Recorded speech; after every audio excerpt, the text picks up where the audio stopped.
आज हम एक नया अध्याय ले रहे हैं, अध्याय 5। इसमें हम वंशागति के आणविक आधार को पढ़ेंगे। मोलिकुलर बेसिस ऑफ इनहेरिटेंस के बारे में हम यहाँ पर जानेंगे। तो इसी के साथ हम स्टार्ट करते हैं। वंशागति का आणविक आधार, मोलिकुलर बेसिस ऑफ इनहेरिटेंस। देखो, वंशागति की जब बात आती है तो ये बात हमारी पहले से भी क्लियर हुई कि भाई वंशागति क्या है। वंशागति क्या है? वंशागति तो एक प्रोसेस है भाई,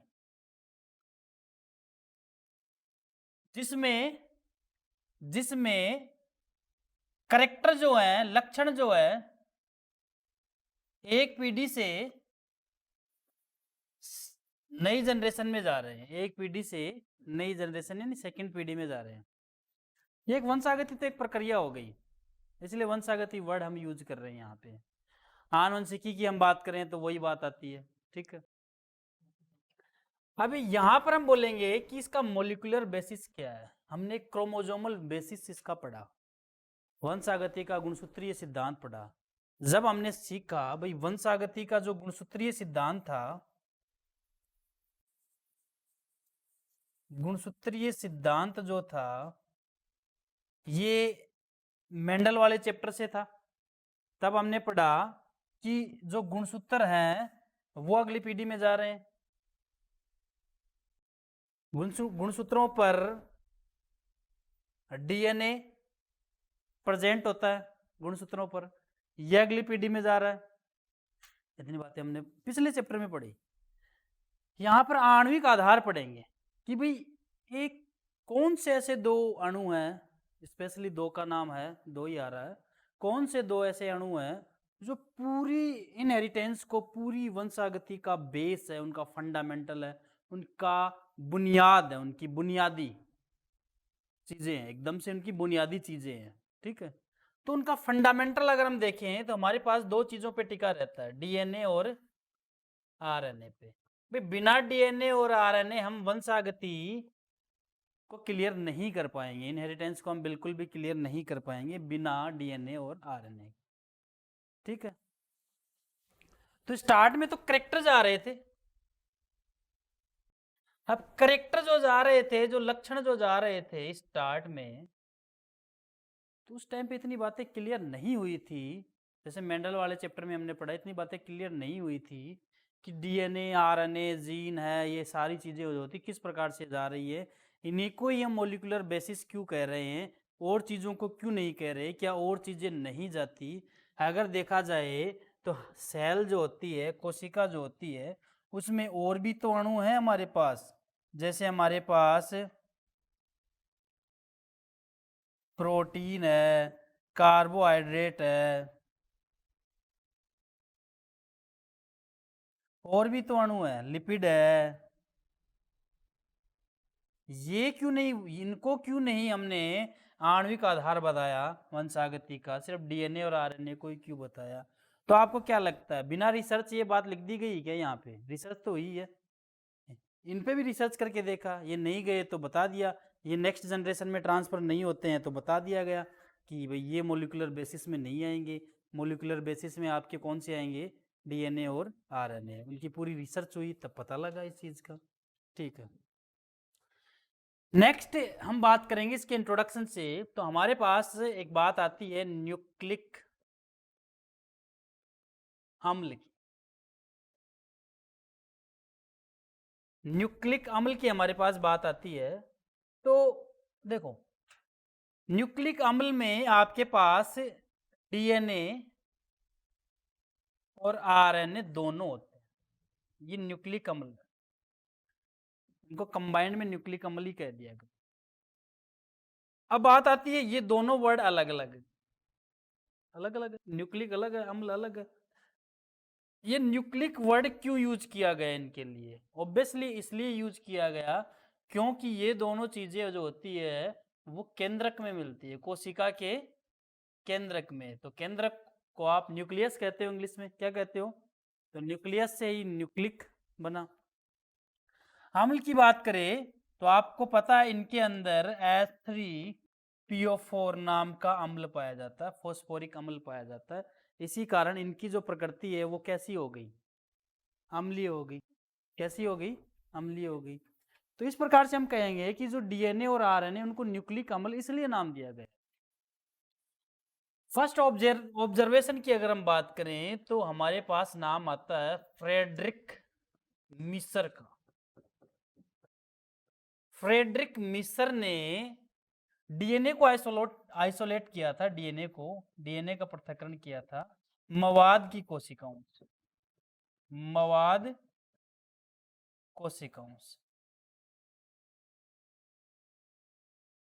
मवाद कोशिकाओं के केंद्रक से, ये भी लिखोगे कहां से, मवाद कोशिकाओं के केंद्रक से।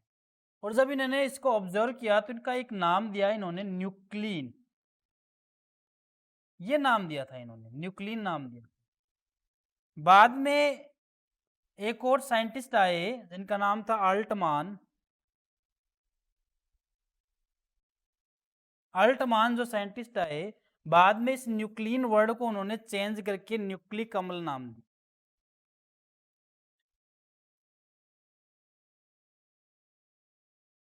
न्यूक्लिक अम्ल नाम दिया। ठीक है, इतनी बात हमारे समझ में आ जानी चाहिए अच्छे से कि न्यूक्लिक अम्ल है, उसको न्यूक्लिक अम्ल क्यों कह रहे हैं। न्यूक्लिक वर्ड इसलिए है क्योंकि ये चीजें केंद्रक में मिलती हैं कोशिका। अम्ल इसलिए क्योंकि बिना अम्लीय प्रकृति के तो अम्ल लगा ही नहीं सकते। ठीक है, तो ये अम्लीय प्रकृति के होते हैं। क्यों, क्योंकि इनमें फॉस्फोरिक अम्ल प्रेजेंट होता है। कौन सा, फॉस्फोरिक अम्ल केंद्रक में पाए जाते हैं। फ्रेडरिक मिसर ने सबसे पहले डीएनए को आइसोलेट किया था, कहां से, मवाद कोशिकाओं के केंद्रक से।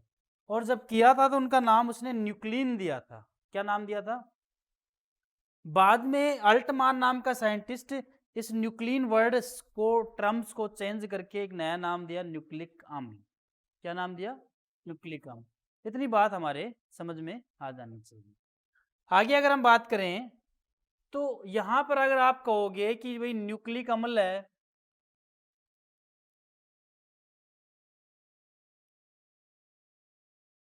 तो न्यूक्लिक अम्ल की अगर हम बात करें तो ये न्यूक्लिक अम्ल जो है पॉलीन्यूक्लियोटाइड के बहुलक होते हैं।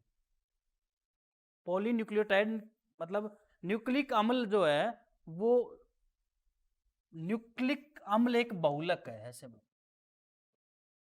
और इनकी इकाइयों को आप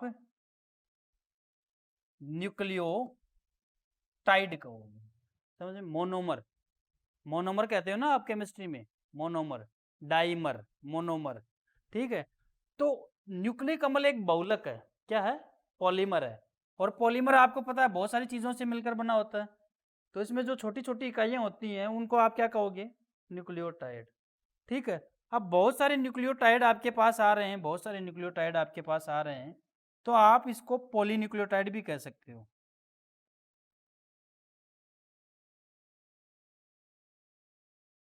पॉलीन्यूक्लियोटाइड भी कह सकते हो, ये बात भी आपको याद रखनी है।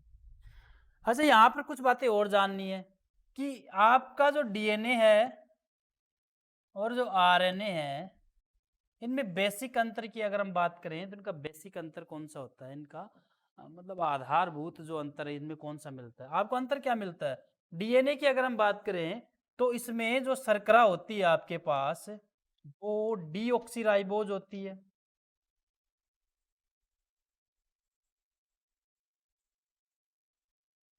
इसमें केवल आपके पास राइबोज शर्करा होता है। डीएनए की अगर हम बात करें तो डीएनए जो होता है वो डबल हेलिक्स होता है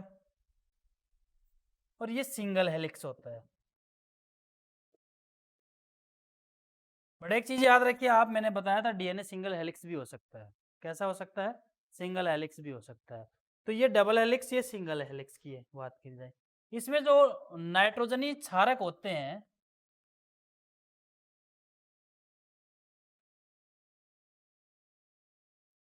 अच्छा अम्ल के साथ साथ इसमें क्षारक भी प्रेजेंट होते हैं, ध्यान रखना। क्षारक किसे कहते हो, किसी भी माध्यम की क्षारता को बढ़ा दे तो वो क्षारक कहलाएगा। क्या कहलाएगा, तो यहाँ पर जो नाइट्रोजनी क्षारक है आपके पास वो एक तो एडेनिन होता है, एक थाइमीन होता है, एक साइटोसिन होता है और एक ग्वानिन होता है। इसमें जो नाइट्रोजनी क्षारक आपके पास होते हैं वो एडेनिन होता है, यूरेसिल होता है, साइटोसिन होता है, ग्वानिन होता है।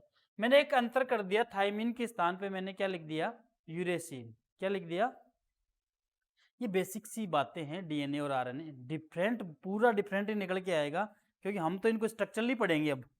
पहले डीएनए के स्ट्रक्चर पढ़ेंगे, फिर आरएनए के भी स्ट्रक्चर पढ़ेंगे, ठीक है। लेकिन बेसिक अंतर का जैसे कॉमन सी बात, ये बात हमें पहले से भी पता है, इसमें राइबो शर्करा, इसमें डीऑक्सी राइबो शर्करा पाई जाती है, ये डबल हेलिक्स होता है, ये सिंगल हेलिक्स होता है, ये कॉमन सी बातें हमारे पास पहले से भी है, ठीक है। इतनी बातें आपको याद रखनी है, ठीक है।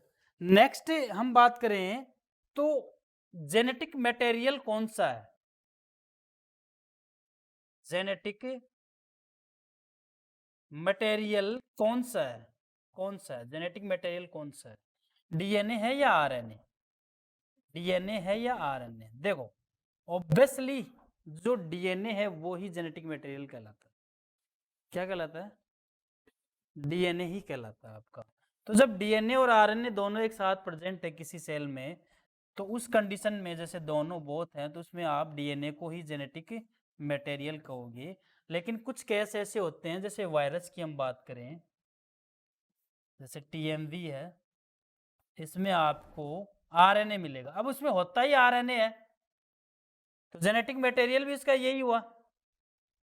जब उसमें है ही आरएनए, तो जेनेटिक मटेरियल भी यही हुआ। इसके अलावा जो डीएनए जो है वो आपका बहुत मतलब प्रोकैरियोटिक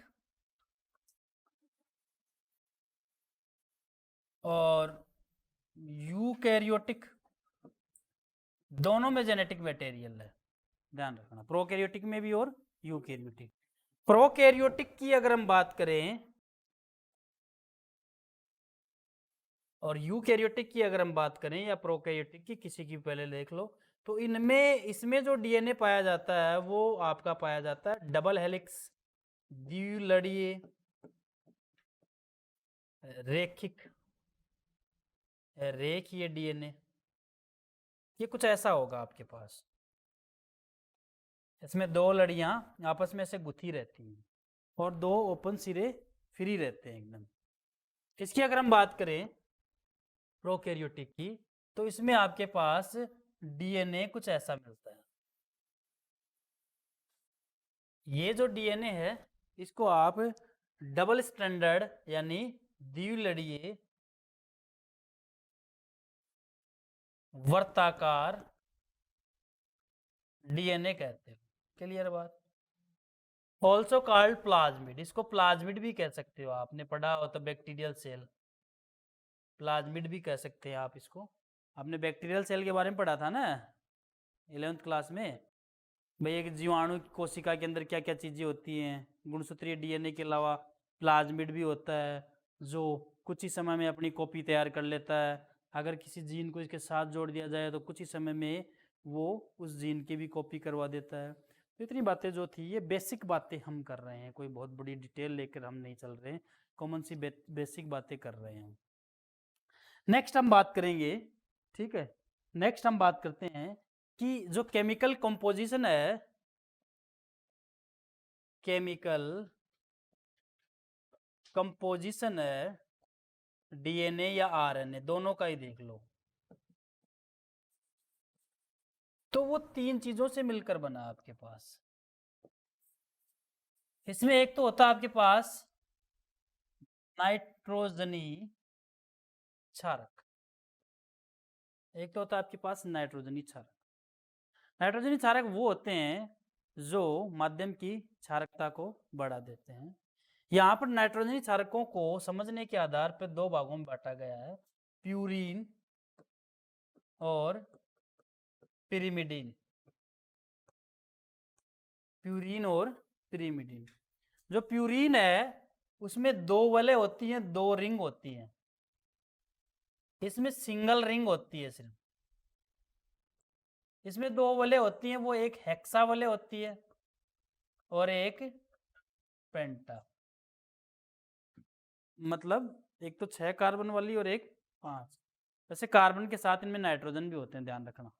सारे कार्बन नहीं कहेंगे हम, कार्बन प्लस नाइट्रोजन से मिलकर बनी होती है।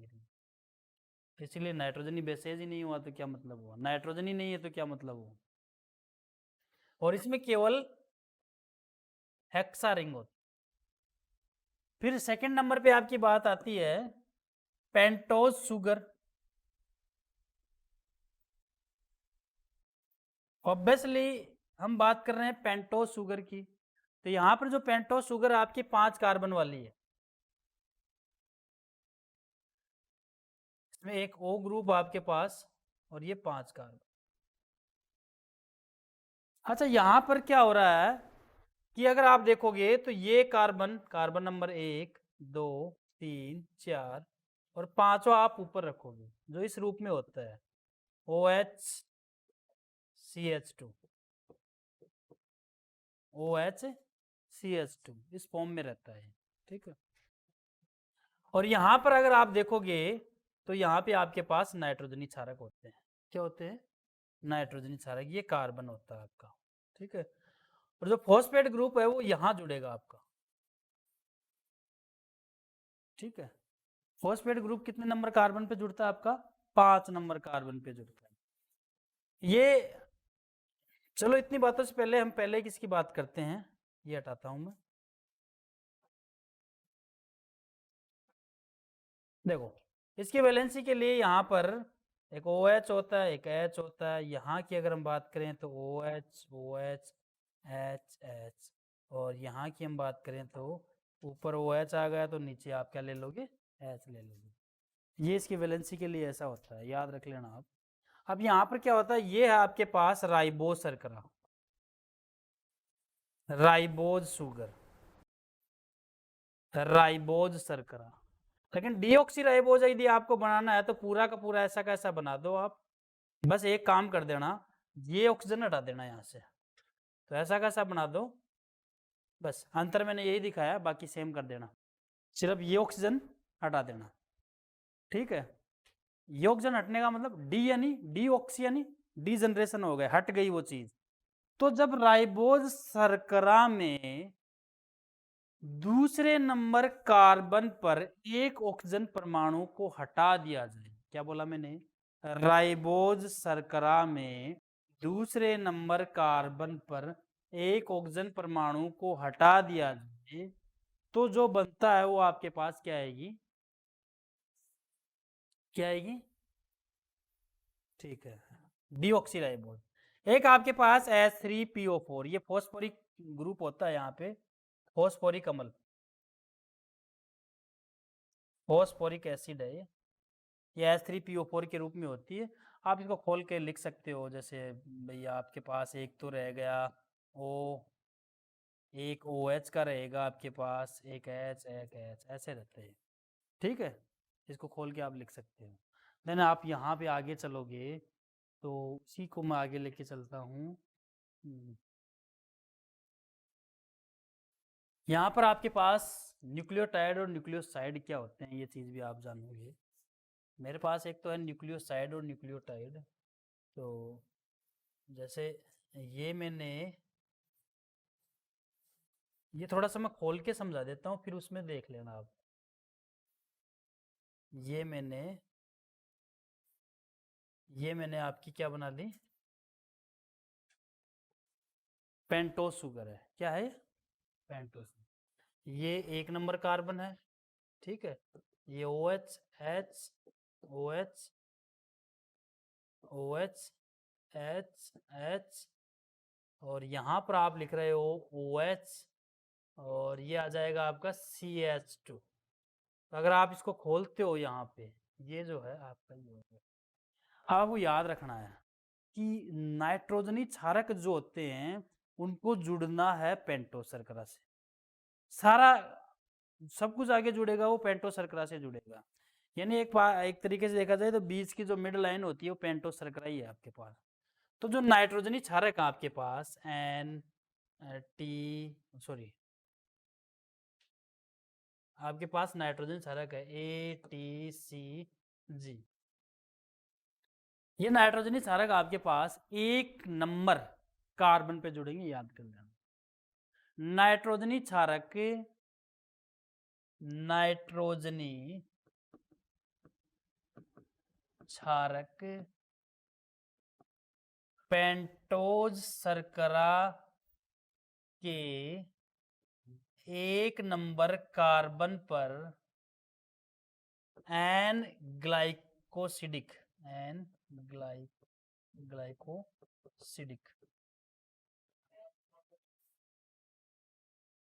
ग्लाइकोसिडिक बॉन्ड द्वारा जुड़े रहते हैं। बॉन्ड का नाम भी है एन ग्लाइकोसिडिक। क्या नाम है? N glycosidic. यहाँ पे जो बंध बनेगा वो एन ग्लाइकोसिडिक बॉन्ड बनेगा, ठीक है। अब आप बोलोगे यहाँ जोड़ देंगे सर, नहीं, इस OH से जुड़ेगा वो, उसका OH रहेगा, इसके OH से जुड़ेगा, तो ये यहाँ पर मतलब कहला जाएगा कि 1 नंबर कार्बन पे आके जुड़ गए, ठीक है। तो यहाँ पर आप जोड़ रहे हो नाइट्रोजनी बेसेज, ये आपके नाइट्रोजनी बेसेज जुड़ गए आप 1 नंबर कार्बन पे, है ना। 1 2 3 4 5 वैलेंसी थोड़ी होती है कार्बन की। तो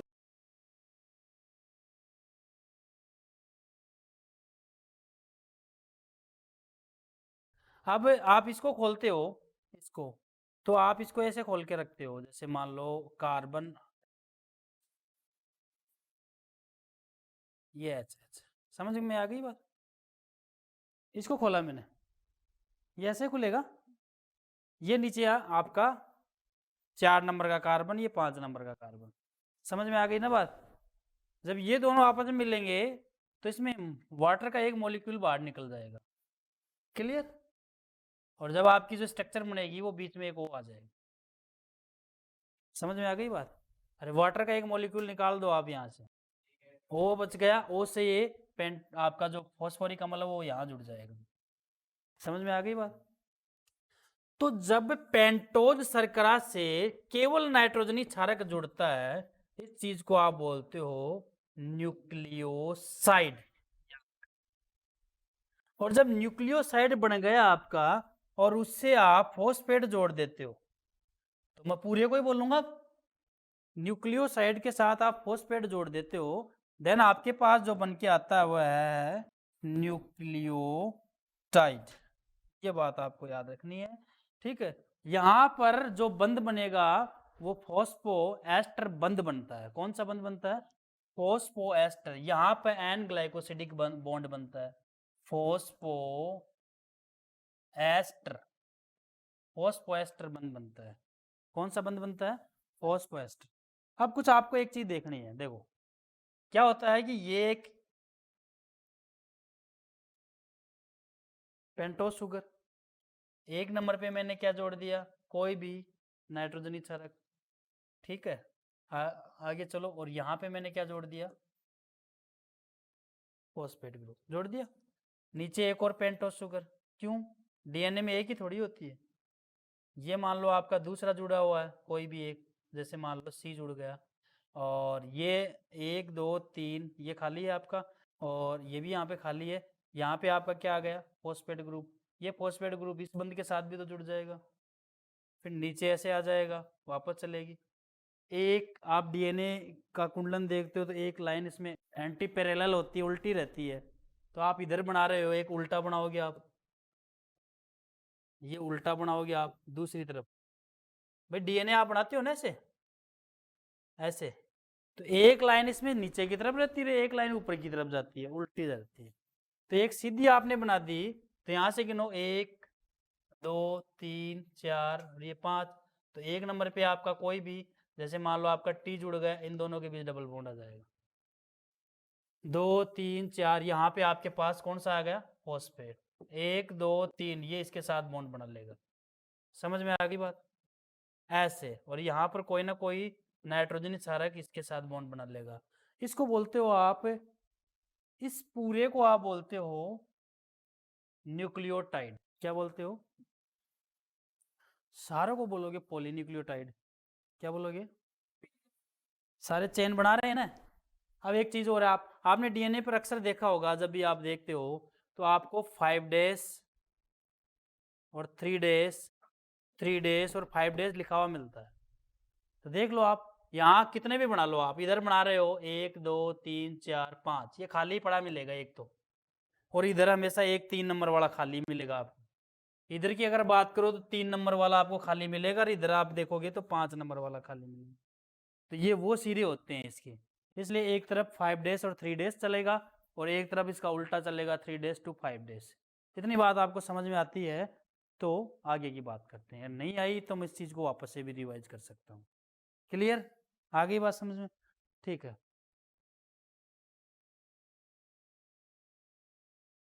अच्छा, हम अपनी लैंग्वेज पे तो गए नहीं,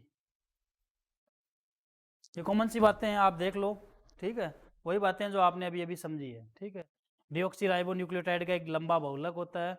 नाभिकीय शब्द इसलिए यूज किया जाता है क्योंकि ये न्यूक्लियस से ओरिजिन हुआ है। ठीक है, ये वही बातें हैं जो मैंने अभी न्यूक्लियर नाम दिया, फिर अल्टमान इसको ये। देन यहाँ पर अगर आप देखोगे तो आपका ये नाइट्रोजनी क्षारक पेंटोस शर्करा और फॉस्फोरिक अम्ल दिखा रखा है। नेक्स्ट अगर हम चलते हैं तो देखो ये यहाँ पे जोड़ रखा है, ये एक नाइट्रोजनी क्षारक कोई भी ले लिया, इसने 1 नंबर कार्बन से जोड़ा, ये 2 3 4, ये 5 वाला, यहाँ पे ये 5 वाला रहता है आपका कौन सा रहता है, देखो ओ निकाल के दिखा दिया इसने पहले ही। कैसे दिखाया होगा, क्योंकि यहाँ पर क्या था, OHCH2 ये था। तो अगर आप इसको लेते हो, खोलते हो, तो ऊपर से आपका ये O आ रहा है। ठीक है, यही आ रहा है, सॉरी ऊपर से आपका ये OH आ रहा है। ठीक है, नीचे से भी आपका OH था, फॉस्फोरिक अम्ल यही था ना आपका, सॉरी एक ये था आपका, एक चीज ये थी आपके पास।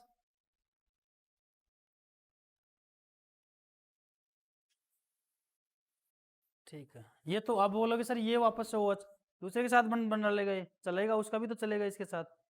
ठीक है, अब ये जो है, ये दोनों चीजें में जैसे ही ये बाउंड करती है तो संघनन की क्रिया होती है, कंडेंस वाली क्रिया, और इसमें वाटर का एक मॉलिक्यूल आपका बाहर निकल जाता है। जैसे इसको बाहर निकाल दो तो एक ऑक्सीजन से नीचे ले आओ सीधी की सीधी, तो बस एक ऑक्सीजन से वापस ये कार्बन दिखा दिया है।